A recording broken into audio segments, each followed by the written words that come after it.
Assalamualaikum warahmatullahi wabarakatuh. Kembali lagi bersama saya di Perspektif.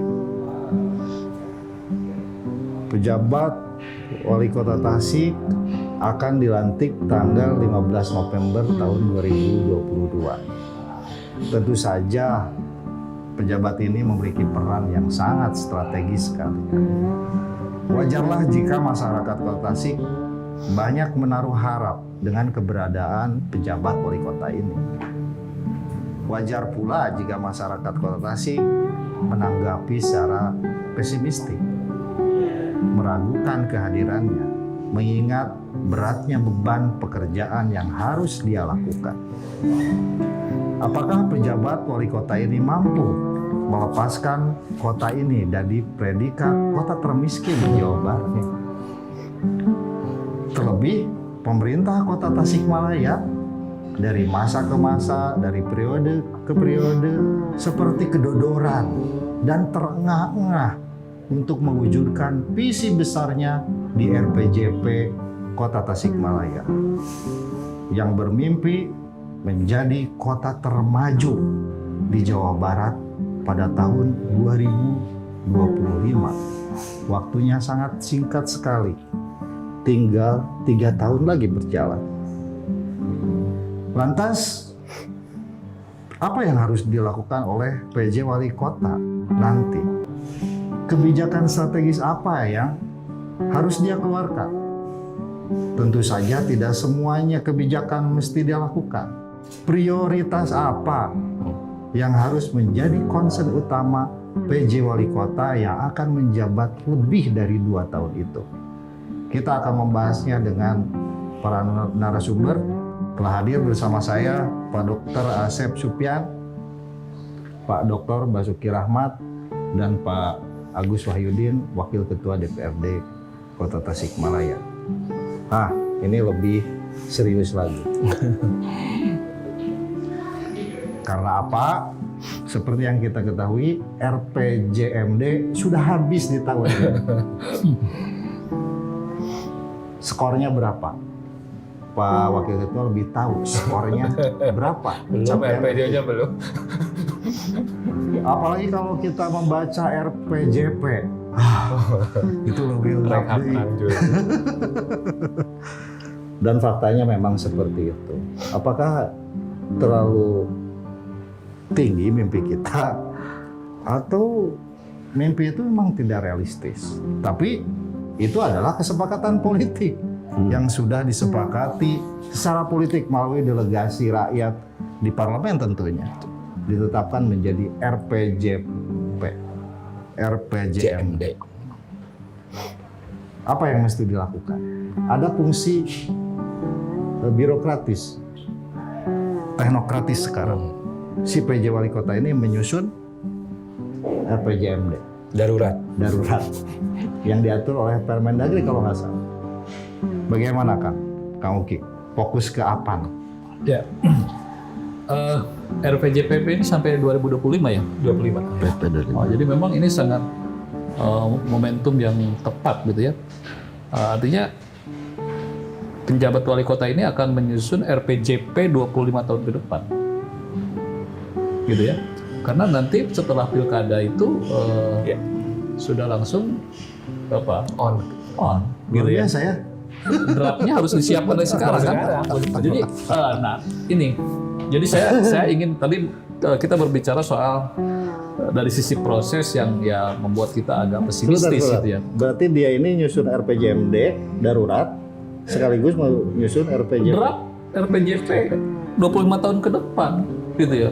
Ini memang luar biasa. Jadi saya ingin dalam hal ini mengajak kita untuk optimistik lah begitu ya. Artinya dalam hal ini memang mungkin ini ya pandangan bahwa tadi kenapa misalnya ada calon PJ yang disiapkan oleh pemerintah pusat dan pemerintah provinsi.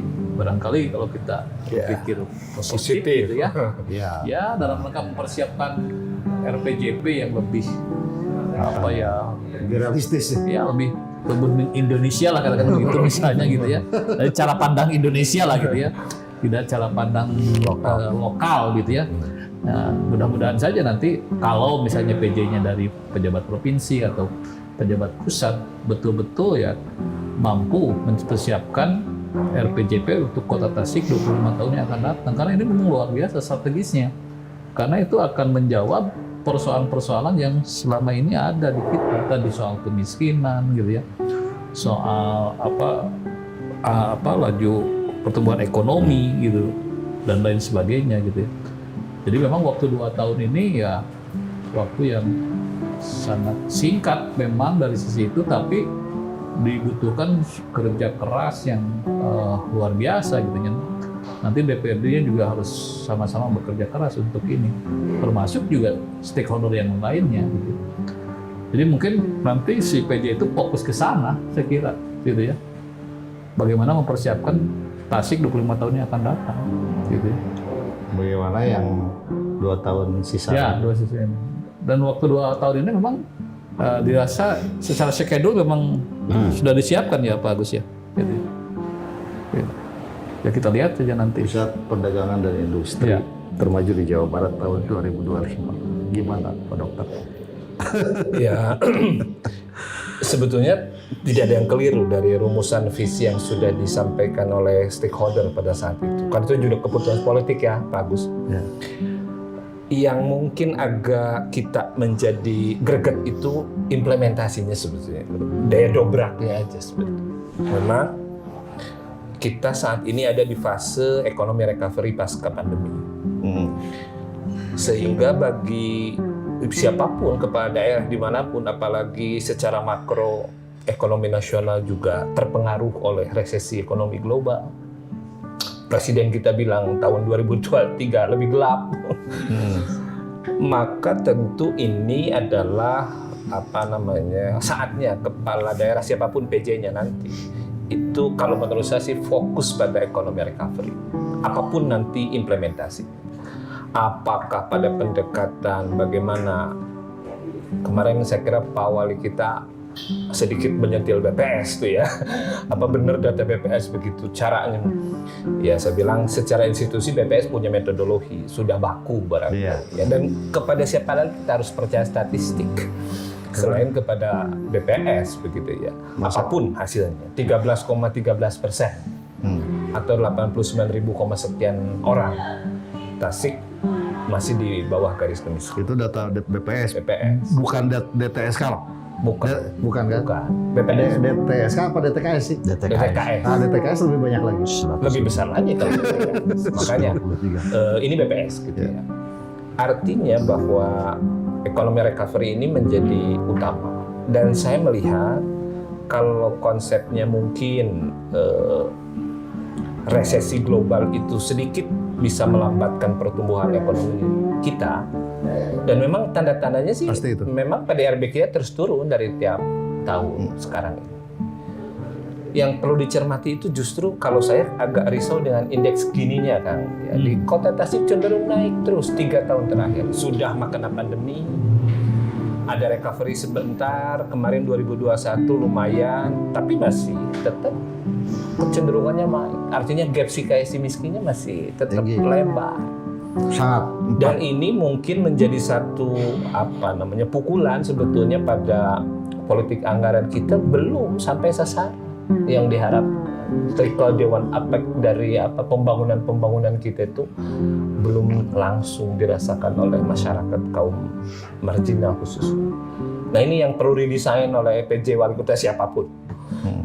Karena apa? Industri kreatif ini punya potensi untuk menggerakkan UMKM.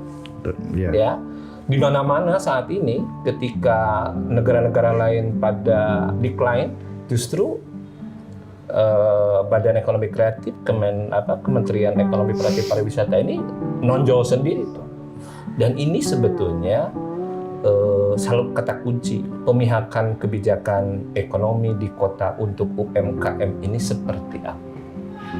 Apalagi sekarang etalase kota sudah berubah kan, mau ditempatkan di mana PKL kita satu saat nanti. Karena itu yang akan menggerakkan ekonomi. Dan itu daya tahannya tinggi, kemampuan pivoting-nya untuk UMKM itu bisa berubah setiap saat itu hebat. Udah teruji lah kalau UMKM kita ini. Itu saya kira concern saya untuk bagaimana PJ Wali Kota ini memihaki sektor ekonomi real. Oke, lebih kepada recovery ekonomi pasca Covid dan sekarang menghadapi resesi. Betul. Gitu, dan Apakah mungkin PJ Wali Kota punya program pemutakhiran data kemiskinan gitu yang lebih revolusioner, libatkan pentahelik perguruan tinggi? itu luar Wah biasa. itu lebih enak lagi. Lebih real gitu ya Ah. langkahnya itu.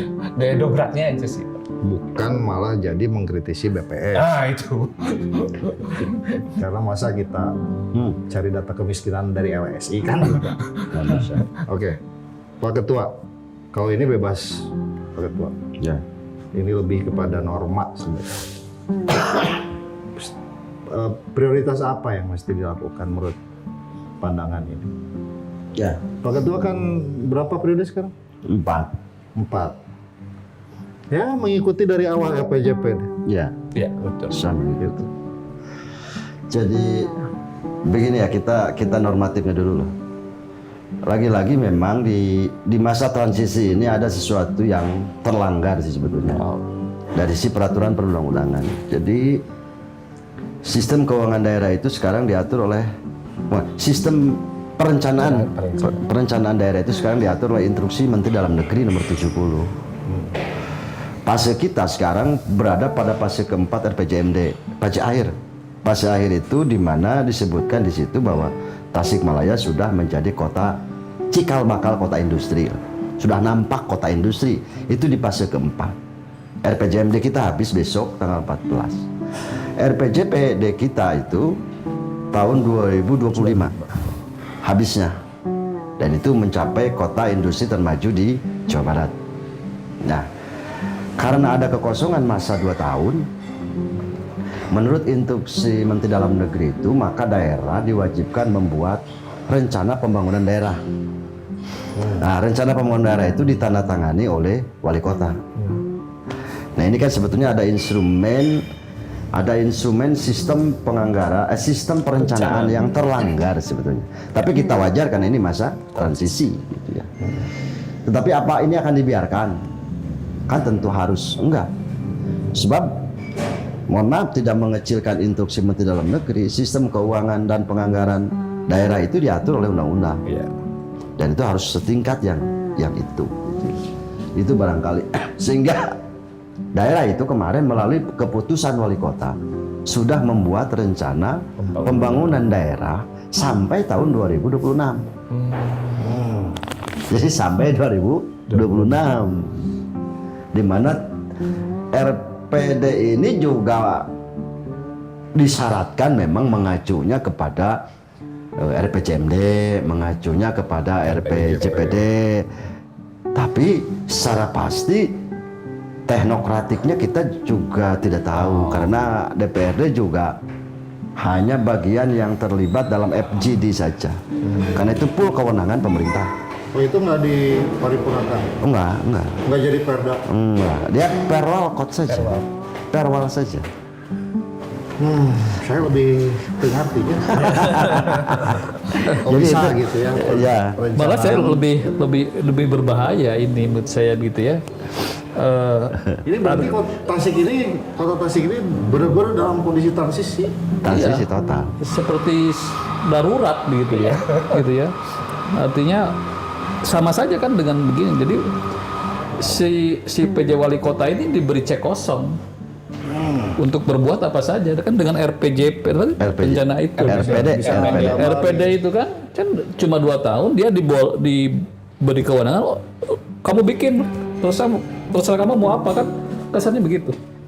3 tahun. Kan ya DPD nggak terlibat dalam ini gitu ya. Enggak, dia hanya Nah, jadi sosialisasi soal. ini yang saya tadi kan kembali ini soal paradok itu gitu ya. Ya. Karena kan RPJP itu, RPJMD itu ditetapkan oleh Perda. Betul. Kalah oleh Instruksi Menteri Dalam Negeri.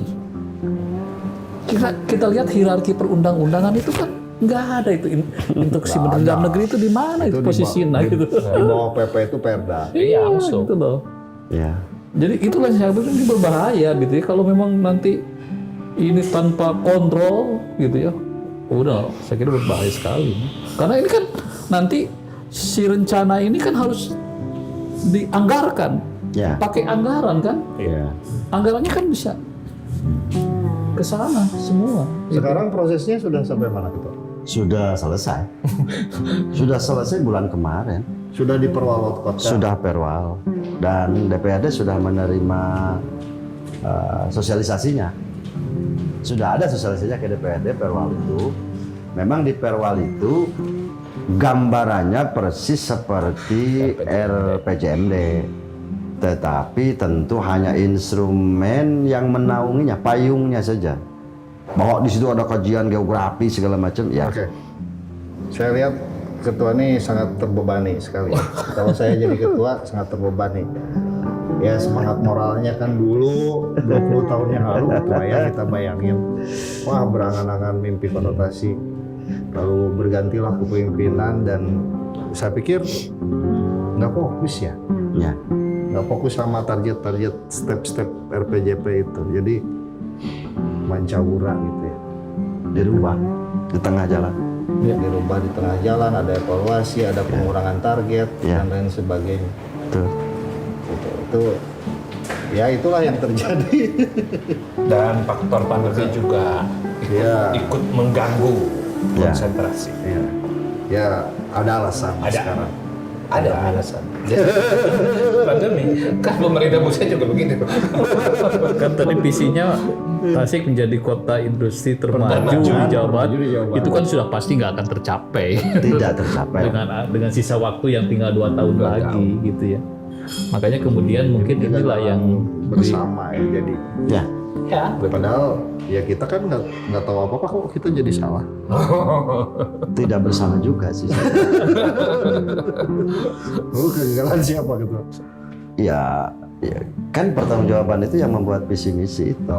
Kalau kami sudah membuat yang terbaik di Dewan itu. Oke.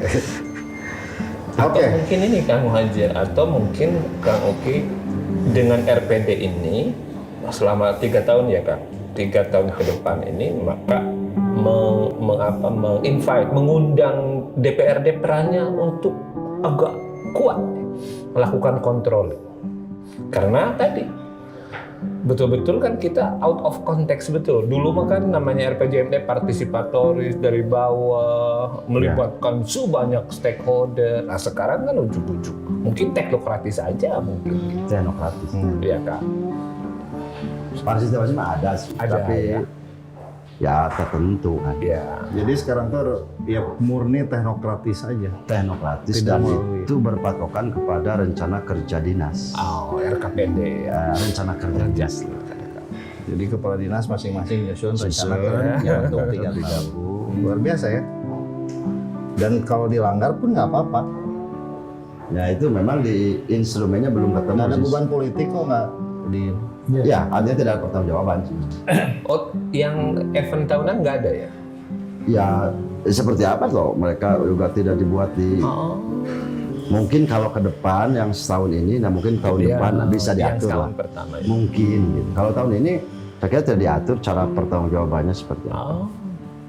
Ya artinya pertanggungjawaban PJ itu kan bukan ke kita, Ke menteri, ke atas. Oh. bukan ke DPRD. Bukan ke DPRD karena itu aturan Instruksi Mendagri. ya RPD itu juga tidak memuat itu sih. RPD juga tidak membuat bagaimana. Apakah memang saya juga masih bingung nih. Nanti itu setelah tahun anggaran berakhir itu seperti apa mekanismenya? Kan sekarang ada 3 ya. Betul. Mekanisme keterangan pertanggungjawaban ke DPRD, keterangan pertanggungjawaban kepada masyarakat, Iya. dan LPPD yang pertanggungjawaban ke pusat. Kan 3 instrumen itu yang dilakukan oleh Pemkot selama ini pasca hilangnya laporan pertanggungjawaban gitu ya. Nah di akhir masa jabatan kan sudah hilang tuh pertanggungjawaban itu sudah hilang, yang ada tahunan. Dan 5 tahun kita mencapai angka 70 berapa? 73%, 30% keberhasilan kita baik dari sektor pendidikan 3 aja EPM gitu ya. Nah oleh karena itu di RPD kita itu muncullah 5 program prioritas. 5 program prioritas itu salah satunya kemiskinan dengan segala aspeknya. Yang kedua sanitasi dan kebutuhan dasar air bersih. Yang ketiga infrastruktur. Yang keempat SDM. SDM masih fokus di situ. Dan yang terakhir itu sosial. Nah, karena ada kewajiban daerah sekarang itu 4 miliar untuk menganggarkan persoalan sosial karena menyangkut resesi itu. Nah, memang kalau ditanya tadi oleh Kang Asep misalnya, data kemiskinan kita itu tidak salah juga BPS misalnya. Yang harusnya ke depan itu seperti kalau PJ dari atas itu dengan segala ilmu yang dia miliki, anggaplah Gatot Kaca yang bawa panah itu, konta, senjata konta itu, misalnya bisa membedah Tasik. Salah satunya misalnya tidak juga 89.000 Kang. Kemiskinan Tasik itu sebetulnya ekstrimnya di angka 4,7%. Dan 4,7% itu kalau kita selesaikan dengan APBD itu di angka 8 miliar. BPJS-nya kita beri misalnya, segala macam kita beri. Nah, tinggal yang sisanya ini yang dari 13, sekian diambil 4,7. Nah, itu yang perlu pelatihan. Upskilling. Skill itu yang kemarin di program apa namanya? Wira Usaha Baru itu memang mohon maaf melenceng dari sasaran. Filosofinya artinya melenceng itu Programnya bagus, cuma sasarannya terlatih, outputnya yang tidak nampak. Outputnya mungkin terlalu banyak, jangan 1.000 lah. Dulu itu kalau anggap kita 300 saja per tahun misalnya. 300 itu kita bimbing karena kita punya bank segala macam. Saya kira itu juga. Nah, berikutnya memang UMKM kita, kalau di situ disebutkan itu kalau peningkatan daya saing ekonomi dan investasi. Kita dapat penghargaan sebagai daerah yang PMDN-nya tinggi. Iya, betul. Penanaman modal dalam negerinya tinggi. Makanya kan kontras dengan daerah miskin.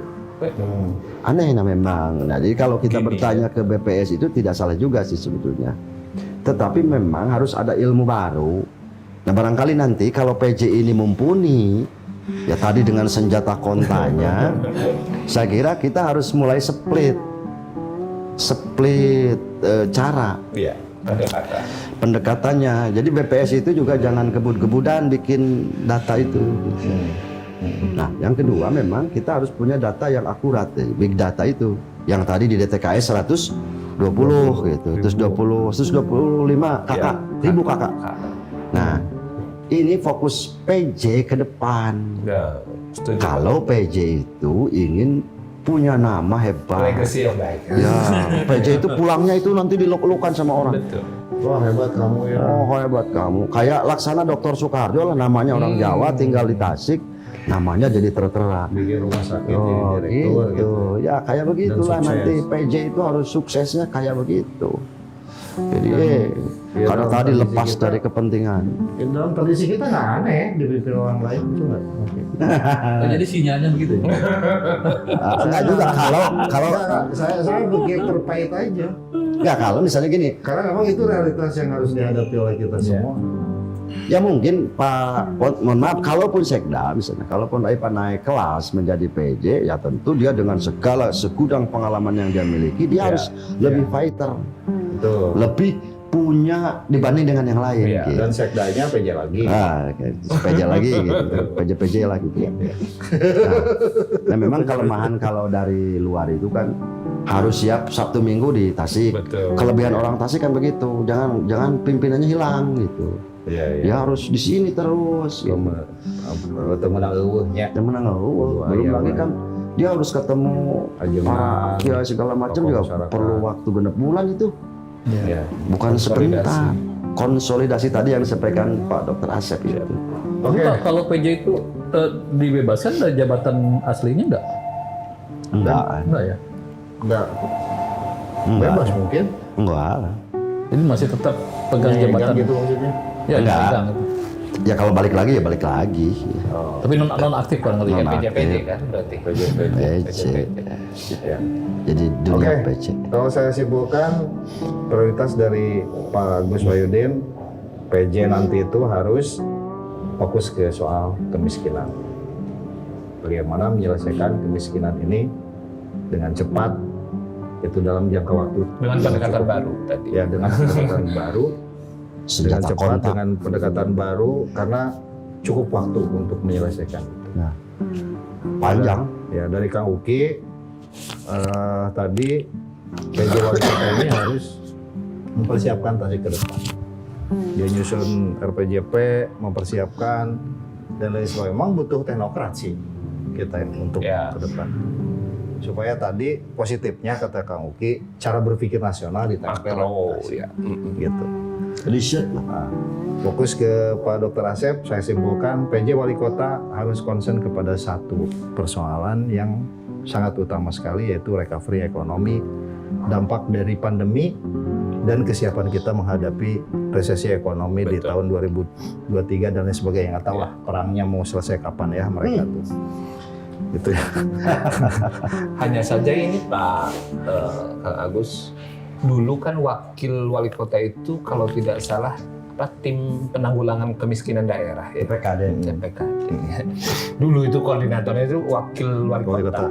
Ya. Sekarang nggak ada wakil. Mungkin karena tidak ada wakil, mungkin tidak fokus. Tadi kalau dipantah itu. Ya, makanya pendekatannya harus beda Pak. Jadi kita berharap sih PJ wali kota siapapun harus punya senjata tadi yang berbeda lah dibandingkan Ya, harus yang lain. berbeda. Oke, terima kasih atas pembicaraan untuk topik yang ini. Kita akan ketemu lagi di perspektif berikutnya. Assalamualaikum warahmatullahi wabarakatuh.